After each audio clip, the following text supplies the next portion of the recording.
Hello and welcome to another exciting video here in Mathland. Today we're going to tackle section 8.5, number 1. So I'm making this video in case you need a little bit of help on 8.5 stuff. The whole Cramer's rule sounds pretty cool and interesting, but sometimes it can get a little, heavy when you're getting bogged down in all that work there, especially when you have larger matrices.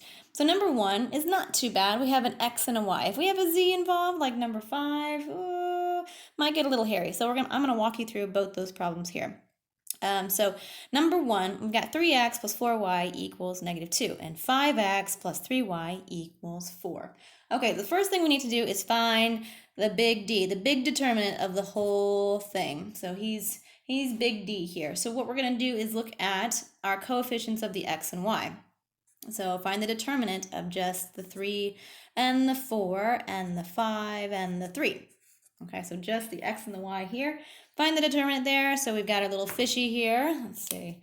Little fishy, hello. 3 times 3 minus 5 times 4. So that's going to be 9 minus 20, right? So that's going to give us -11. So this is our D. This is what our dx and our dy is going to sit on top of, and we're going to reduce that. So this is not an answer. I boxed it in, but it's D. I should have circled it. Not our answer, our partial answer. Not quite finished here. Okay, so now let's do dx. So remember, for the dx, we're going to take the solution here and plug it in where we have our x column. So we've got our little matrix here, and instead of writing that 3 and 5 from the x values, we're going to put the solution. So -2, 4, and bring the y values down as well. So 4 and 3. Okay, so we're going to do this one. Find the determinant here. So little fishy here. -2 times 3 minus 4 times 4. So -2 times 3 is a -6 minus 16. So we get -22. This is our D sub x. Okay, the determinant of D sub x. So now we're going to put D sub x over our big D here.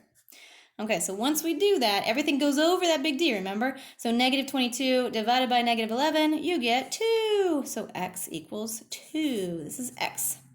All right, so now let's find our y.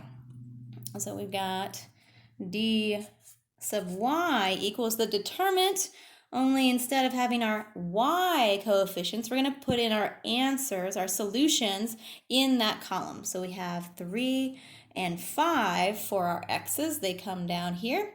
And this is now going to be substituted in for the y's. Okay, so instead of putting 4 and 3 here, we're going to put -2, 4. Okay, so our solution always goes for the coefficient of the variable that we're looking for. We're looking for dy, so we got to plug that in there. So now let's do a little fishy thing. Find the determinant here.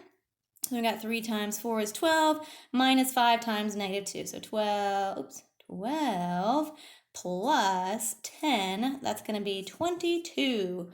All right.